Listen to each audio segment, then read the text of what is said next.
Magandang umaga mga kababayan. Live tayo ngayon at naka-simulcast sa Mellow 94.7 BFM at sa DWAR Abante Radio 1494. Ako po ang inyong kaibigan, kabalitaan at kakampi, Corina Sanchez Rojas. Dito na po tayo sa Usapang Totoo, may konting talino at puso para maintindihan natin ang nangyayari sa paligid natin. Ito ang Memo.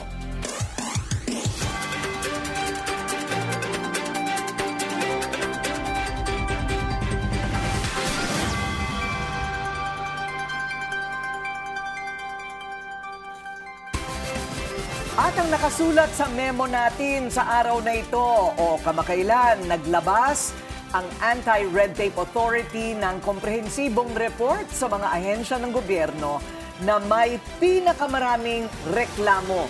Ngayong araw, isa-isa nating kakausapin ang ilan sa mga kinatawan ng ahensya na ito. Nako, kailangan silang humarap sa mga tanong natin. Sino kaya sila? Ang top 1 sa listahan. Sinimulan na natin ito kahapon, di ba? Yes. Willard, oo. Pero ngayon, lalabas na sila. Okay, ano kaya ang sagot? Ano ang explanation? Willard will explain. Ma-explain mo ba? And I deserve an explanation, sabi nga. Naglabas rin ng statement ang World Health Organization ukol sa nakakatakot itong sakit na ito, hantavirus. Ano nga ba ang mga kailangan nating malaman tungkol sa bago na namang virus na ito? At may posibilidad nga ba ito na maging second COVID? Lahat bubusisiin, lahat aalamin, pati ang pag-ban o gumawa ng batas laban sa mga fake accounts, mga troll at mga bots. I'm sure lahat kayo alam ninyo yan at kung hindi man ay kayo'y biktima niyan. Pag-uusapan natin lahat dito sa Memo with Corina. Okay, top most complained government agency. Hulaan mo, I'll give you 3 guesses. Siyempre, number 1 dyan. LTO. LTO! Correct! Ito, yung driver's license natin. Every 5 years, every 10 years, nararanasan natin ang red tape. Oo, pero imagine yung mga TNVS driver, yung mga operator ng maraming bus, ng maraming jeep, sila siguro yung talagang apektado, no? At dahil sa red tape, minsan nawawala ang isang buong araw sa kanila. Correct. Diba? Nalulugi sila ng isang araw dahil pumipila sila, matagal ang pagpoproseso ng mga papeles. Minsan babalikin pa bukas or sa Alam mo, kawawa. Lunes. Kasi ano yan parang lost income. Lost income at ang mahal pa ngayon ng pamasahe at gasolina. Oo. So ano kaya ang bottleneck? Kulang ba sa tao na mag-aasikaso sa napakaraming, kita mo, ang dami nilang nakapila, tatawagin ng bawat. Parang marami naman silang mga bintana doon. Oo. Alam mo, Corina, may mga branch na hindi ganyan. Karami ang pila. May mga branch na maayos, mabibilis. Lalo na yung mga naka-base, halimbawa, sa mall, yung mga de-aircon, kahit papano, umayos na. Pero kapag dumaan ka dyan sa mga main branches, sa mga, halimbawa sa Quezon City, naku, talagang hanggang labas ang pila ng tao. I think yung serbisyo at kung gaano kalaki yung opisina ng pagseserbisyo, dapat akma ang bawat LGU sa populasyon ng kanilang syudad. Quezon City is one of the biggest and the most populated. Ang dami. Ang dami. Pero ako kasi, I'm also a fan of Joy Belmonte. Kasi maganda ang mga serbisyo ng barangay. Marami na kasi akong alam na barangay na talagang kung hindi kinukurakot yung pondo, hindi nabibigay na yung tama para sa tao, no? Pero sa Quezon City maayos naman sila, but maybe everyone, all mayors, dapat magkaroon sila ng meeting. Paano ba natin pwedeng ayusin at makipag-coordinate sila sa LTO? Mag-share sila ng best practices nila, no? Oo. Siguro dapat isa ring magandang solusyon. I-automate na lang, online, lalo na pag-renewal. Ay, bakit nga ba Diba? hindi? Online, tapos i-mail na lang sa'yo yung bagong card. Halimbawa sa driver's license or postal ID. Ibig mo sabihin, wala pa yan. Wala pa. Oh. Kailangan physically, nandun ka. Magpapakuha ka ulit ng litrato, magbabayad. Kaya ako tinatamad magmaneho ulit. Kasi napaso na yung driver's license ko.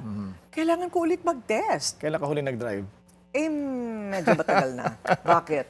Ibig ba sabihin, kailangan na ulit mag-test? Good for you. Huwag ka na mag-drive. Nakaka-stress ang traffic sa EDSA. Oo nga, well, sa bagay, pero for emergency, hindi ba? Pero, hindi ba, I was wondering, kanino ba nakapaloob ang sistema ng LTO sa bawat LGU?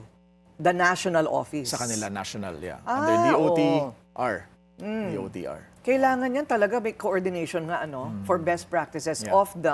of the mayor. Ayun.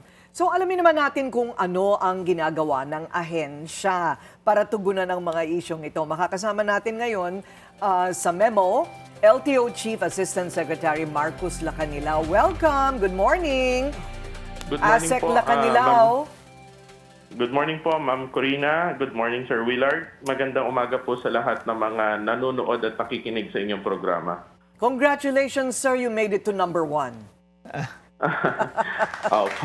Actually, Ma'am, tinatanggap naman namin sa LTO yan. Ang LTO ho kasi, retail eh. So, pinagsisilbihan po namin yung mababa na kababayan natin at saka pinakamataas na kababayan natin na antas sa buhay. Yun pong malaki na ho ang improvement ng LTO ngayon. Yung nabanggit kanina ni Sir Willard na online, meron po kaming online. Since July last year, nakakapag-renew na po yan online through eGov app. Okay. Oho. So, saan Opo. pa rin... Tapos, Okay, go ahead, sir. Ma'am, ang problema kasi ito, sa totoo lang, ang ARTA ho kasi, lahat ng klase ng reklamo, tinatanggap nila kahit na yung mga bagay na hindi ka-reklamo. Ano ibig ko sabihin, ma'am? Nagkaroon ng isang example na lang. Merong kumuha ng student permit sa may parting south. Gusto niya, ipinipilit niya is barangay clearance lang ang dala-dala niya. Na bawal po yun. Kailangan po kasi valid ID ang dala niya or birth certificate para yun ang magbabalido sa kanyang pagkatao. Okay. So, syempre, magrereklamo po yung mga ganyan. Pero kung titingnan nyo, ma'am, LTO nga yung pinaka number 1, pero LTO din yung pinakamataas ang resolution. So, nasosolve, oo. Tapos, ma'am, sa lahat ng agency po na yan, may enforcement po kami, nanghuhuli kami. So, hindi natin maiwasan na may mga kababayan tayo na sumasama ang loob, especially pagka nag-conduct kami ng operation ng anti-noise pollution, kagaya ng mga pipe, na yung mga exhaust, ng mga motorsiklo may ingay. So, syempre, maraming mga nagagalit. Pero, sa totoo lang po, yung improvement ng LTO, hindi na nila kailangan pumunta ng LTO para mag-renew ng lisensya nila. Sa rehistro naman po ng sasakyan, marami na rin naman pong mga branch ng LTO kaya hindi nagtatagal. NCR alone, we have 53 branches, ma'am. Okay. Before you go on, Opo. okay. Nagpaliwanag po ba yung ARTA kung paano nila nakuha yung pagiging number 1 po ninyo? I mean, they have a top 10, right? Pero Wala. ano ba ito? Wala pa po. Survey ba ito? Opinion? Actual, factual data? Wala silang paliwanag kung paano Wala po po nakuha. Wala po, ma'am. Opo. Importante yun, Willard, ano? Anong naging basis? Yeah, Opo. because ang sinasabi ni Yeah. ASEC, baka, alam mo yung parang FGD, focus group, o kaya baka ito ay parang survey. But the survey, hindi mo rin masasabi kung nagsasabi ba ng totoo yan or nabubuwisit. Trip lang. Or Oo. trip lang nila. Tama po. Oo. Pero Opo. Ginoong Lacanilao, ito po ba ay bagay na sineseryoso nyo rin naman? I mean, yung mga Opo naman. yung mga Opo bottleneck. naman, ma'am. Oo. Ma'am, kailangan mas doblehin namin yung effort. Kasi ma'am, nagre-reform ako sa LTO. Ika 6 months ko pa lang ngayon. So yung reform namin, anong ginagawa ko? Nahuhuli ako ng mga empleyado na konektado sa fixer. Ang fixer operation namin every month, regular yan. Tapos may mga natanggal na ako na empleyado. Recently ma'am, natanggal ko yung 2 hepe sa Quezon City involved sa kalokohan. Ay? Nakatanggal ako ng 4 na enforcers last week. Involved din sa kaya kailangan ma'am consistent ang operation. Sir, pakipaliwanag naman paano po ang corruption dyan? Yung mga hinuli po ninyo. Okay, yung hinuli po namin, ma'am, yung pangungotong, ma'am, na enforcer, may pinara silang truck, hiningan nila ng pera. Ngayon, nung hiningan nila ng pera, sa GCash dinaan. Kaya ang linaw ng ebidensya ko eh. Ay? So, antimano, tinanggal ko sila, pinakasuhan ko, ma'am, administrative at criminal. Willard, pati So, ang pangungutong ngayon, Electronic pati ang na. pangungutong ngayon, electronic na. Hindi na nakasingit sa lisensya yung 100. Oo, hindi ba? Kaya may trail. Oo. Hindi ba? Okay. Opo. Madali pong matrace, ma'am. Kaya po puspusan kami. May natanggal na rin po ang regional director. So, every month po, ma'am, talagang puspusan. Ang empleyado po kasi namin, 8,000 nationwide. So, Okay. hindi maiwasan, ma'am, may mga latak. Hindi po ba pwedeng mag-coordinate ang national sa sabi nga ni Willard kanina, yung best practices ng local government? Yes, ma'am. Actually naman, ma'am, yung kami, LTO kasi, separate kasi, ma'am, yung opisina namin. Although minsan may mga nasa LGU area, nakahiwalay talaga. Although may mga regional director kami na to monitor. Kaya ako, ma'am, binuo ko yung i-report mo kay LTO chief. Nilabas ko ho yan para yung mga sumbong ng kababayan natin hanggang Mindanao, hanggang Visayas, makuha ko po, ma-actionan ko. Asek, paano naman ho yung mga fixers na nag-aabang sa labas ng opisina ng LTO? Paano nyo ho ito sinusolusyonan? Sir, nanguhuli ho kami. Every month po, kung monitor po ng mga kababayan natin yung LTO page, nilalabas po namin lahat ng mga huli po namin dyan. Yung mga accomplishments every week. Talagang puspusan, sir. With the help of Philippine National Police at saka NBI, nahuhuli po namin. Yung recently nga po, pinaraid namin yung sentries. Okay. May nahuli rin ho ba kayong taga-loob, sir? Meron po. Natanggal ko na rin po sa trabaho. Nakasuhan ko na rin po siya. Grabe. Hindi po madali yung trabaho ninyo. So yung reklamo Opo, po ma'am. ay gabundok na po yan. But are there as many attendants to all of these complaints? Yes, ma'am. Talagang, kaya kung yung resolution, ma'am, pinakamataas yung sa amin. Ang complaints, ma'am, parate, yung mga, even basic complaints na sa mga plaka, sa rehistro, na-actionan po namin. Pati nga po yung mga sa dealer. Kasi, ma'am, naghalo-halo na rin eh. Merong mga minana ko, may mga bumili ng sasakyan sa dealer, sinasabi ng dealer, wala, nasa LTO yan. Tapos eventually, nung inimbestigahan namin, hindi pala nila pinaproseso. That is Okay. the reason why may mga pinapasarado po akong dealer. Ito naman po, drug testing fees pero wala naman daw testing. Ma'am, wala po tayong drug testing fees. Walang drug Wala po, testing fees. Okay? Opo, tinanggal po yan. Tinanggal po yan ng DOTR. Pero is there drug testing? Wala po. Saka wala pong fee na binabayaran, ma'am. Bakit po Wala tinanggal? pong fee. Hindi na po importante yung malaman kung yung isang super ay Ma'am, addict. Actually, ma'am, ibabalik ko nga po yan. Minana ko na yan, ma'am. Parang tinanggal nila yan nung previous admin pa. Oh. Last- Okay. So, ibabalik ko po yan sa mga public utility vehicle drivers. Last na nag-renew po ako, Asek, ay 2 years ago. Meron pa hong medical exam noon at may fee po akong binayaran. How about the medical exam? Nandyan pa rin ba? Medical, sir, meron yan. Kasi it will determine kung fit to drive yung tao. Kung nakakakita ba na maayos, kompleto ba yung kanyang, yung mga ganun po. Meron po yan. Na normally, lang ho yan, mga 500, 400 pesos. Ayun, tama. 500 pesos yung For binayaran ko 500 nun. pesos. Para ma-expedite, meron bang fixer sa ganyan? May fixer ba? Wala po, Willard? ma'am. Wala? Kaya nga po yung ang ina-advise po namin yung mga kababayan natin. Nagkakaroon kasi ng problema. Minsan, hindi nila alam ang LTO, paano opisina sa loob. Lumalapit kung kani-kaninong tao. Kaya ang ginawa ko, naglagay ako ng health desk na doon muna sila pupunta, empleyado ng LTO yon, ituturo nun yung mga proseso kung saan window sila pupunta para naiiwas sila. Bakit po meron mga kwento-kwento na ang corruption daw sa LTO mas malubha kaysa sa DPWH. Paano po yun? I mean, aside from pangungutong, ano po yan? Fixing of documents? Fixing, ma'am. Karamihan, ma'am, fixing of documents. Yung mga, yan, pagkukuha ng driver's license. Kaya nga po, ang nakatutok ako, ma'am, sa enforcement.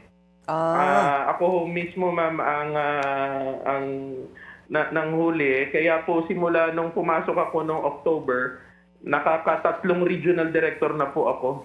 Okay. Natanggal ko yung sa Mimaropa, sa Cebu. Ay, ang hirap. Opo, NCR. Opo. Kailangan lahat bantayan, ano? Yung Coalition 169 po, this group filed a complaint against DOTR and LTO, former and current officials. Ano po ang buod ng kanilang reklamo? Ma'am, kasi merong dalawang IT system ng LTO, which is yung Stratcom and Dermalag. Dermalag, siya ho kasi yung nagpapatakbo ng LTMS na binili ng karaang administrasyon ng 8 billion. Ang nagiging problema, ma'am, meron silang parehong legal stand. Ngayon, nasa Korte Suprema na po yan, kaya inaantay namin kung ano magiging sagot ng Korte Suprema. Pero sa ngayon po kasi, yung Dermalag, maglalaps na yung contract niya. Ito yung mga taong behind dun sa Dermalag, kaya ayan yan, nag-file sila. So kami naman, sasagutin po namin yung mga reklamo nila. Kaya lang hindi ko pa po natatanggap din yung kopya. I wonder how ARTA gets their data, no? Kailangan makausap din natin kasi ito, 152 complaints ang natanggap ng ARTA. 152 against our population of what? 150 Kaya million. nga, ma'am eh. Okay, Oo, sir. diba, ma'am? Opo. Gusto lang namin balanse, ano? Maraming salamat sa inyong oras, ASEC Salamat Lakanilaw. po. Salamat po, ma'am. Thank you. Opo. Naawa ako sa kanya. Mabigat na trabaho naman kasi, no? Hindi masolusyunan kasi yung ganyang mga problema. Laging may ganitong Correct. issue. Tsaka guni-guni ko lang ba yung para siyang naiiyak? Mabigat lang ang trabaho sa LTO. Kawawa naman, 152 complaints. So ang ginagawa yata ng ARTA is parang isumbong mo sa ARTA, tapos papasok ka doon sa kanilang website. Ganun ba yon? How did they get the 152 complaints? Oo, unang quarter pa lang. So, wala yun. mahalaga rin yung sinabi niya na mataas din pala ang kanilang resolution rate. Yeah, 87%. Okay. So maya-maya lang po, makakasama din natin sa diskusyon si Laban TNVS President June De Leon. So sa kanya namang gagaling yung talagang problema. Sa LTO, manatiling nakatutok, magbabalik ang memo.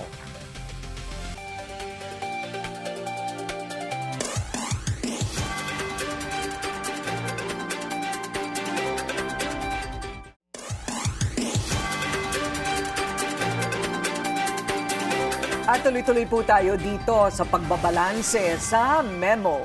Ayan, narinig naman po natin ang paliwanag ng LTO ukol sa malicious practices at saka yung red tape.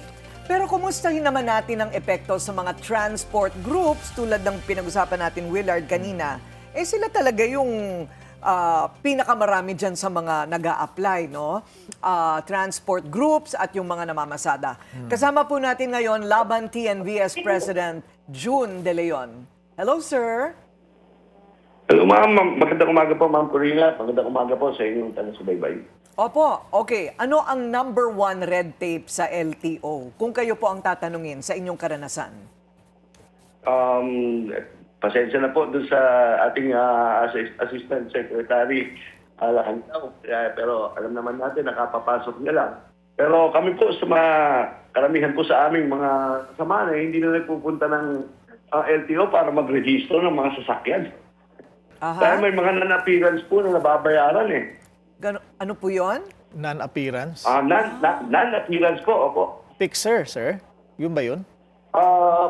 Actually, hindi na po fixer yung iba eh. Kasi sa loob na mismo. Magbabayad lang kami through online. Tapos lalabas na rin po ang aming rehistro. Walang pagod, wala lahat. Pero medyo mataas po ang binabayaran. Okay. But episyente naman po ba itong sistemang ito? Ito po ay napaka-efficient po sa amin dahil imbis na tumila po kami na isang buong araw doon, minsan umabot pa ng 2 araw, maglalagay na lang ho siguro yung mga naglalakad po sa amin ng mga liaison. Medyo may kamahalan nga lang po. Magkano po ba yon? Meron pong mga, kung wala pong penalty, ito po, nag-range po siya ng 8,000 to 9,000 pesos. Per Per vehicle? vehicle. Yeah, tama po, per vehicle. Pero kapag dadaan ho kayo sa regular na proseso, Sir June, magkano po ang aabutin? Siguro po, abutin lang po ng mga patanggal 5,000 po ang sasakyan. Depende po sa sasakyan. Parang naging convenience fee yung 3,000. Oo. Oo. Ganun po ang nangyayari. Hindi lang Wala na pong testing, wala na pong dadaanan. Hindi na kasi, iba pa. ang problema din Oo. kasi, ang daming sasakyan sa kalye. Parang, ewan ko po ba, meron na po bang regulasyon sa dami ng mga sasakyan na binibigyan po ng rehistro o wala naman? Meron pong regulasyon dyan patungkol sa rehistro. Dapat ay hindi makakabiyahe ang mga hindi rehistradong sasakyan. Dahil ito ay pag nahuli ka, ay pwedeng ma-impound ang inyong sasakyan. Kaya po, imbis na kami po sa mga biyahe po araw-araw, mahalaga po ang oras sa amin dahil pag hindi po bumiyahe, ay wala pong kakainin ng aming pamilya. Kaya kami po mismo kumakagat na rin sa ganyan dahil sa haba at sa haba ng oras na igugugol namin doon sa pagrerehistro lang ng aming sasakyan. Ang ibig ko pong sabihin, kita mo ito, ang dami ng mga nagmomotor, parami ang mga riders, yung mga nagde-deliver, yung mga angkas. So, kumbaga, parang dumadami yung populasyon ng mga kailangan talagang dumaan sa LTO. Hindi tulad sa ibang bansa, tinataasan nila yung taxes. Hindi ba? Pag bumili ka ng sasakyan to dissuade them From buying. from buying a new vehicle, but because they have an efficient mass transit Transport system. system. Sa atin, okay din naman yung mass transport natin, pero magkakaroon nga daw ng subway, di ba? Dito nga, maglakad ka lang, nahihirapan ka na dahil baku-bako ang sidewalk. Walang sidewalk minsan. Hindi lang yun. Oo. Ang hirap huminga dahil sa pollution. Oo. Sir June, ano po yung number 2 na pinakamahirap? So sinasabi po ninyo na epesyente naman itong ginagawa ngayon ng LTO na parang register from home, mas mahal lang doble. Pero informal to Corina eh. Parang informal channel. Informal channel Oo. yan? Ang fixing nasa loob. Ha? Kami nang bahala. Parang ganon. Sir, totoo po ba yun? Totoo po yun. Totoo po yun dahil alam niyo ho, nakasanayan na po ng ating mga kasamahan na ipalakad. Yan po yung tamang term, ipalakad yung mga rehistro. So ang sinasabi kanina ni ASEC na may online registration na kami, hindi ito yun. Hindi ito. Kumbaga ito, Fast palakad. lane. Hindi po yun, Palakad. Corina. Ano po yun? May maglalakad para sa kanila. Oo. Okay, so Opo. at ayaw naman po ninyong ireklamo kung sino-sino yan kasi ito po ay kumbinyente para sa inyo. Alam niyo po kung ang rehistro natin ay susundin yung tamang proseso at saka kung mabilis ang proseso sa LTO, baka po kukunti po ang kakagat sa ganitong sistema. Pero naamin din po namin, nakasalanan din po namin dahil minsan kasamahan namin ay tinatamad din. Kesa po matenga doon yung driver na magre-rehistro sa LTO ng mahabang oras, minamabuti pong maglagay na lang. Alam mo, Willard, bumiyahe. this kind of corruption, which benefits the people, Drivers, di ba? Pwede namang gawing yan eh. I-officialize na lang kaya nila. Oo. I-officialize na lang nila at a slighter lower fee, gayahin na lang nila kung anong ginagawa ng mga fixer. Alam mo, hindi ako makapaniwala na hindi nila alam yan. Alam mo, minsan nga, Corina, Sir June, pakiramdam ko sinasadya ng mga, minsan, empleyado, na bagalan nila yung kanilang ginagawa para doon sa mga pumipila talaga, magdusa sila at mapilitan Oo. na mag-avail ng serbisyo nitong mga fixer para mas maging convenient nga naman, hindi masasayang ang isang totoo po araw yan. nila. So baka kasabwat. kasabwat. Oo. namamaandayin. Totoo ba yan? Kasi alimbawa, Corina, Sir June, totoo yan eh. Kapag halimbawa magre-renew ka ng lisensya, pupunta ka ng LTO, minsan makikita mo yung mga empleyado, walang ginagawa, nakikipagchismisan. Alam mo, pag ako pinapagalan ganyan, nila. sinusugod ko yan sa O, yan. bintana, ha? Oo, ginawa ko Oo. na yan. Pinuntahan ko talaga, nag-cut ako ng line, pumunta ako ng bintana, sabi ko, anong ginagawa mo? Ang haba-haba ng pila dito. Yan. Bakit ikaw lang ang gumagawa? Yung iba nakatanga lang dito. Anyway, Biruin mo, renewal lang. Magtatatak lang, magre-renew. Ilang minuto lang yan, magpe-print ka lang ng papel. Isang araw ang aabutin. Kaya naman ang mga TNBS drivers napipilitan tuloy. At Oy, ibang mga customer ng LTO dapat na pala puntahan natin si ASEC. Bigyan Suggest natin ng tip. natin. Oo, Oo. kung anong gagawin niya. Oo. Okay? Sir, ang dami po nating dapat pag-usapan pero kulang po tayo sa oras. Salamat po, Ginoong June De Leon. Ayan, nawala na siya. Siguro sabi niya walang mangyayari dito. ay nako, bigat Pero na. alam mo, ito hindi ito madalas pag-usapan. Yung fixing pala na ganyan. Sa loob na, Hindi ba? palakad. Oo. It's like gambling, Willard eh. Yeah.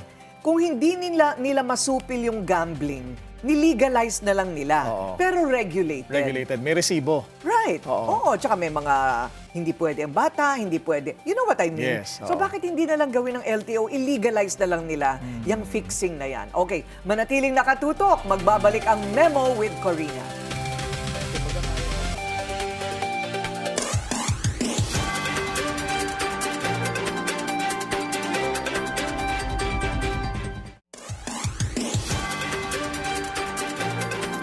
At tuloy-tuloy pa rin ang pagbabalanse natin dito sa Memo. At kung number 1 ang LTO, I'll give you 3 guesses. Ano ang number 2? SSS ba yan? SSS, BIR. BIR! Ayan, BIR. Ayon din sa ulat ng Anti-Red Tape Authority o ARTA, Bureau of Internal Revenue ang sumunod sa LTO. At mukhang consistent sila dahil noong 2025, isa rin sila sa mga ahensya na nakatanggap ng most number of complaints. Pero, I mean, to really place a 1 to 10, ano ba talaga yung sistema rin ng ARTA, di ba? Parang survey din yan sa presidentiables eh. Sino ba yung nagsusurvey? Oo. Kumbaga, yung iba tatawag lang sa hotline, magsusumbong.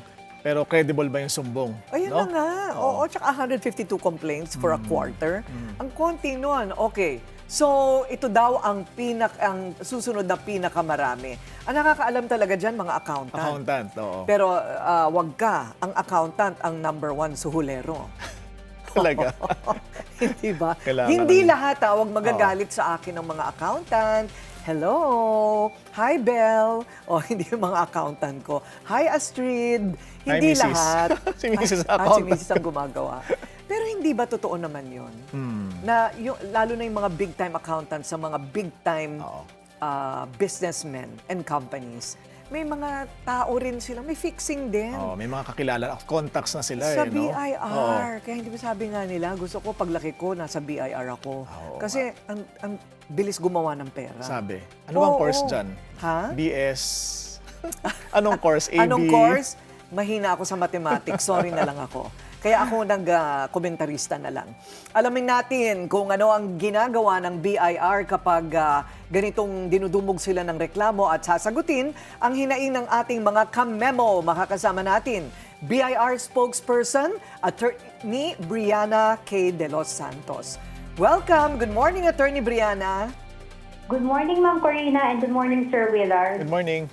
So, ano po, hindi na po kayo na sorpresa? Number 2 po daw kayo sa red tape? Yes po, Ma'am Corina. We have received the ARTA report for first quarter of 2026 at may 89 complaints po kami. So, yun po, kasi po ang sobrang dami po ang transactions na dinideliver ni BIR ang daily and nationwide. We have 124 revenue district offices, 22 regional offices, national office, and yung mga large taxpayers. So, ano po, ang 89 po, yun nga, tama nga sinabi nyo na parang very small portion. And we just consider this feedback mechanism lang po sa ating taxpayers kung ano ang kanilang na-experience at amin pong pakikinggan at aaktuhan. Okay, but Well, I understand no, na kailangan malaman po natin kung ano ang basis ng ARTA. Pero hindi naman po lingid sa kaalaman ng nakakarami, kasama na rin po ako. Yung biglang yung LOA po ba, hanggang ngayon wala na yan? Or was that... Ay, meron po. Meron na ulit LOA.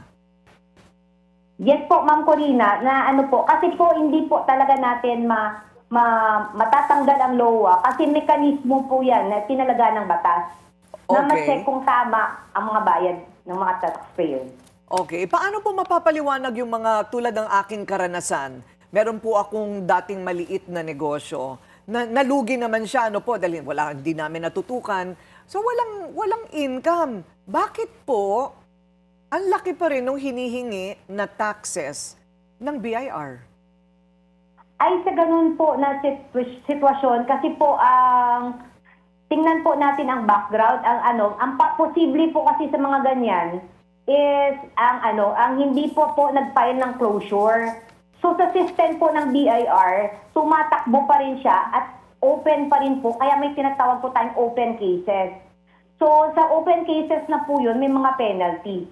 Pero para sa mga taong wala ng income, nagpa-file, wala naman pong tax. Hindi po, nag-file po kami pero may tax pa rin. Ayun po, kasi kung may income po, may tax naman po. At kung hindi ka na nakapag-file at bayad sa tamang oras, doon po papasok ang penalty. Okay, kung ganyan ang sistema, di ba, no, Willard, kanino ba kami magsusumbong? Kung ganyan po So na... ganun po. Ma'am Corina, pag ganyan na sistema, example yung taxpayer, matagal na po nagsara, ang mag-file po kayo kung saan kayo nag-register. Saan ang RDOs nyo para po mag-file po kayo ng closure. Para po hindi na po tatakbo sa system. Kasi kung hindi po na-file ng closure, ang system po mag-automatically generate na hindi kayo nakapag-file, papasok ang mga penalty. I see. Okay. Pero does it answer the question? Parang nalilito ako, kasalanan pa natin. May penalty pa rin talaga. Hindi, ano? even if you don't close, if you have minimal, sabihin natin very minimal income, you file it. Pero ang laki pa rin ng tax. Kanino po kami Hindi po. You can visit your RDO kung saan po kayo registered. Kasi po, yun nga po, kasi kanina sinabi, wala nang kita. Alam naman po natin, filing ang tax system ng Pilipinas is voluntary. So, obligasyon po ni taxpayer na mag-file at magbayad. So, siguro po, in that case, kung nag-file kayo at wala naman po kita at hindi naman po pasok sa threshold, wala naman pong tax. Kaya siguro po, if you visit the Revenue District Office where you are registered. Okay, so there isn't any hotline or grievance committee or office na pwede naming pagreklamuhan? Sa mga pwede po sa lahat po, bukas po ang lahat ng BIR offices. Kung other than RDO, pwede po kayong pumunta sa mga regional offices, sa mga regional directors. Kahit po sa Office of the Commissioner, may email po, tellthecommissioner@bir.gov.ph. Hanggang May 15 ang pag-file. Di ba? Tama In-extend. ba? May 15, Yes. extended. Okay. Attorney Brianna, kung halimbawa ordinary taxpayer po tayo, ilan po ang porsyento ng proseso ang na-digitalize na ng BIR? Kumbaga, yung hindi na ako kailangan pumunta ng opisina para sa bahay pa lang, online ay maaari ko nang gawin ang aking mga filings. Sir Willard, sa online services, marami na pong na-introduce na online services si BIR. So kahit ordinaryong registration, magpapa-update ka, available na po yung electronic and filing of payment. Kung gusto nyo pong magkuha ng BIR forms lang, di ba dati po, pupunta ka pa sa BIR, mayroon na pong e-BIR forms. Mag-submit ng mga taxpayers documents, may AFS. So yun po, marami pa po at we are working na fully digitalize ang services ni BIR, but we are nagpe-facing lang po kami. Okay. Attorney Brianna, yun nga palang software ng mga forms na improve na ho ba? Kasi may kabagalan po minsan. Yes po, Sir Willard. Meron na po, ina-update na po namin, ongoing po. meron na nga po kaming ang yung dati, yung wala pa sa system, yung para sa micro and small, yung BIR Form 1701MS, available na po sila lahat. Patungkol naman Kasi ho po sa... available Oo. naman po siya, sir, kahit offline. Mhm. Ano pong update, Attorney Briana, patungkol sa enforcement efforts naman ng BIR, lalo na sa mga corrupt employees ng ahensya? Ay, natumbok Ayun mo. po, ongoing po ang aming paghahabol po sa mga corrupt na individuals, ongoing ang mga investigation, ang mga na-file na po, ongoing rin po ang proseso sa paglilitis sa kanila. Okay, tapusin na natin ito kasi anyway, maraming salamat sa inyong oras, BIR spokesperson Attorney Briana K. De Los Santos. Thank you. Opo. Kasi yung pagsagot ni attorney, parang wala silang problema. Kumbaga, Parang wala silang ginagawang mali. 'Di ba? I mean, okay. Alam naman nating lahat, ang daming fixer sa loob ng BIR. Marami, oo. Ang daming mga sumisingil ng tong, ang daming sumisingil ng pasobra. Alam mo yung gugulatin ka sa sobrang laki ng taxation sa'yo. Kahit napakaliit ang kinita ng kumpanya mo, para makipag-areglo ka. at mapilitan ka makipagtawaran. Kaya Oo. nga eh. So ang sinasabi ko, are they in denial na maraming ganon? At least itong si Asek kanina sa LTO, aminado. Hindi ba? At Mahaba pinupost pa nila itong- yung mga hinuhuli nila online, yung mga fixers daw. Correct. Pinupost daw nila sa social media. Sana ganun din sa BIR, no? Eh wala nga silang grievance office. Wala silang number na pwedeng Hotline. pagsumbungan. O kausapin yung RDO, eh hindi ba nga yung RDO nga ang problema? Oo. Manatiling nakatutok, magbabalik ang memo. Tapos pa pumunta.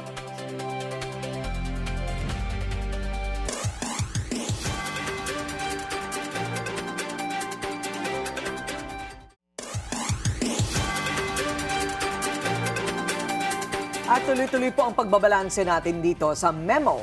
Ngayon, isang nakababahalang balita ang kumakalat sa international health community. Hindi po corruption. Although yan po yung sakit na kailangan din nating puksain. May bakuna kaya laban sa pangungurakot? Dapat meron, ano? Ito po, 3 ang naiulat na nasawi, namatay dahil sa tinatawag na hantavirus. Ilan pa sa kanila ang kumpirmado o pinaghihinala ang may kaso rin ng hantavirus. Hindi pa nga tayo masyadong nakakaalam ng impormasyon tungkol sa pagkalat ng Nipah virus. Virus na dumidiretso daw sa utak at tinutunaw yung utak mo. Nangyari po itong hantavirus sa isang luxury cruise ship na na ang pangalan ng MV Hondius, carrying mostly British, American, and Spanish passengers. Pero ayon sa WHO, nananatiling mababa ang panganib nito sa publiko. Ang tanong, gaano ba talaga tayo secure, ligtas, at dapat ba tayong mag-alala? Okay.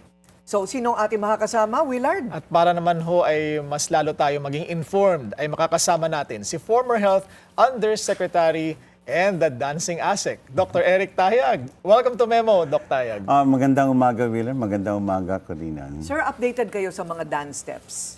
Oo, kasi sa Laguna, sapagkat ako ang Provincial Health Team Leader noon, tuwing Lunes, flag ceremony, bukod sa nagbibigay tayo ng balita sa kalusugan, susundan yon ng Zumba moves. Ay, wow! Very healthy. Hawak mo ang beat.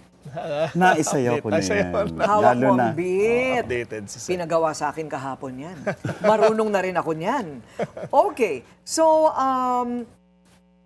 ano po ang hantavirus?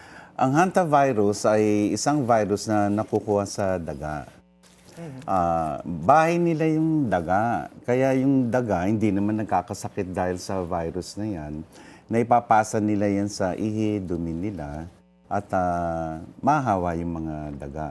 Ngayon, ang naging kaso niya, noong 1951, noong Korean War, nandiskubre na merong virus. Pero tumakbo pa ng 1976 bago na-discover yan. Pero yung mga sakit na dala ng hantavirus, dalawang klase kasi, Corina, Willard. Yung isa ay tinatawag na Korean hemorrhagic fever at Ngayon naman, ang tawag dyan ay hemorrhagic fever with renal syndrome, tinatamaan ng kidney, yung bato. Maring ma-dialysis Ng tao. ang tao. Sa Paano? Korea, China, marami yan. Okay. At yung pangalawa, yung tinatamaan naman yung lungs. Ito yung nakakamatay. Ito ngayon yung tumama dyan sa barko. Nililinaw lang natin, Corina, ito ay expedition cruise. Ibig sabihin, piling-pili lang sapagkat nang ito'y umalis sa Argentina, dadalhin yung mga sa iba't ibang pampang pero ang target nila Antarctic. Kumbaga sa mga bird watchers ang nai-report ng World Health Organization sakay ng barkong yan.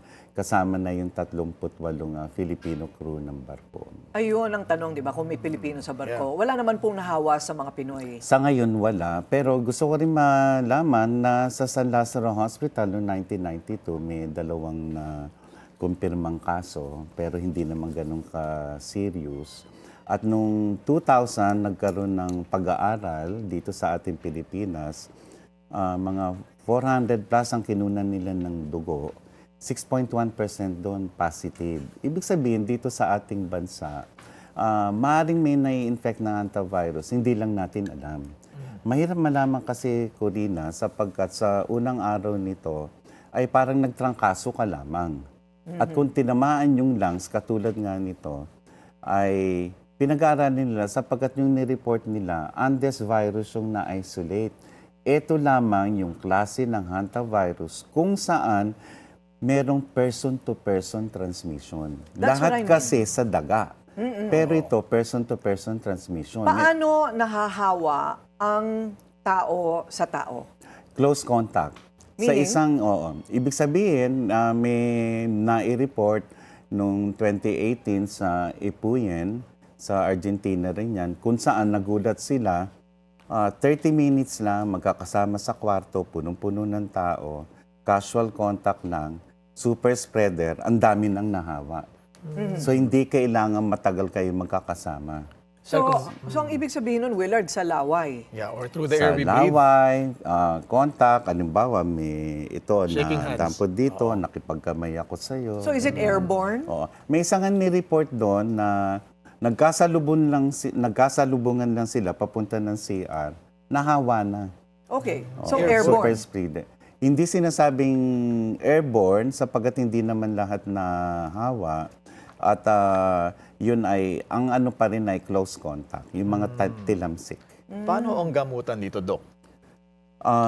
May antiviral pero hindi exact na nakakagaling talaga. Ang incubation period kasi nito, 1 week hanggang 6 weeks. Matagal. Ibig sabihin, yung sa barko ay 45 days nila i-quarantine. Kaya nakakulong sa cabin. From day 0 hanggang 45 days, titingnan nila kung sino yung mga may sintomas doon. At magko-contact tracing sila. Ito ngayon ang madugo, Corina, Willard. Kasi may mga pasahero na bumaba na at hindi tumuloy sa pagbiyahe po nila. At yung iba, in-email na at nalaman na mayroon nang nagkasakit. At dahil sumakay na eroplano, kino-contact tracing nila ngayon lahat ng nakasabay doon sa eroplano. Okay. So challenge na naman Challenge yung yan. pagbabantay ng Oo, borders. Yan ang latest. Sapagkat maaring may mahawa. So sasabihin lahat ng pasaherong yun na 45 days mong oobserbahan kung magkakaroon ka ng sintomas. Okay. So, which is more deadly, Hanta or Nipah virus? Kalahati kasi maaaring mamatay sa hantavirus kung pulmonary syndrome. Pero mga 5% lang dun sa renal syndrome na kung saan ang tinatamaan yung kidney. Okay. Sa Nipah, up to 30%. So mas matindi yung hantavirus. Mas matindi yung Hanta. Bakit po? Dahil po, pag tinamaan yung ating baga, hindi ba ang kailangan gawin ay gamutin yung baga? Tama yan, malulunod ka, kaya nga ini-evacuate nila kagad, tutubuhin ka. Pero yung iba, hindi kinakaya sa artificial ventilation lang, kinoconnect sa artificial heart lung machine. Kasi kukunin yung dugo mo, alisin yung carbon dioxide, papalitan ng oxygen, ibabalik ngayon sa katawan mo. Okay, so... Meron tayo niyan dito sa ating bansa. Kung sakasakaling mangangailangan, wag naman sana. Okay, pero meron sa bawat ospital? Sa Lung Center at National Kidney Transplant Institute at sa malalaking pribadong ospital. At pwede rin i-kumpirma rito yung Research Institute Tropical Medicine ay may kakayahan kung sakali. May bakuna na ho ba, Doc, sa hantavirus? Noong 1990, ang Korea sa pagsasaliksik nila ay nagkaroon sila ng pagkakataon magkaroon ng bakuna. Pero ito ay sinasabi nila na pwedeng effective doon sa nagkakaroon ng renal syndrome, pero pwede rin naman maging protection laban sa pulmonary. Kaya lang, ito ay ginagamit lamang sa Korea. Korea lang. Kumbaga hindi pa approved In dito China, sa... meron din. Tapos Hindi pa po nagsasalik approved. sila, 1990 pa nila ginagamit eh. Ngayon, nag-upgrade sila, gumagawa sila ng bagong version, gagamit sila ng mRNA, katulad nung sa COVID. Okay. So, let me kind of break down the headline, no? Ang sinasabi po ninyo, may banta sa Pilipinas na pwedeng makarating. Hindi naman sa may bantang makarating kasi na-quarantine na nila yung barko eh. Ito, person to person. Ngayon, yung hantavirus na alam natin, nakukuha sa daga. Ang sinasabi ko kanina ay, maaring meron ng nahawa sa atin, subalit hindi naman nagkakasakit. So, ang importante, parang general precautions, ay kailangan walang daga sa loob ng bahay. So, huwag kayong maglalagay doon halimbawa ng pagkain, hindi nyo natakpa kasi gagapangan yun ng Pero daga. sir, parati Mga po basura. tayong parati po tayong binabaha. At lahat ng tao nagsiswimming sa baha. Ang alam lang natin na delikado doon ay yung ihi ng daga na Leptospirosis ang sa atin. Right. Leptospirosis. So, can't you get hantavirus from that? The same thing? Yes, you can. Oh. Pero kung hindi ka ini-examine doon, malamang sa hindi, leptospirosis ang Ayun. paggagamot na gamit. Kaya nga ngayon, importanteng ang mga doktor kung magsuspecha po sila, ganito yung sintomas, tapos nalaman nila maraming daga halimbawa ron sa lugar at maring examine nila kung sila'y nagsususpecha na baka ito ay hantavirus. Sa ngayon, ang World Health Organization nagsabi na low risk sa maraming bansa ang hantavirus. Maraming salamat, Dr. Tayag. Ang dami pa naming tanong, pero baka maimbitahan po namin kayo ulit. Thank you so much. Maraming salamat. Naku, hindi na natin natalakay yung online trolling. May bukas pa. May bukas pa. Yan ang aming motto dito sa Memo kasi ang usapan masyadong umiinit, ano?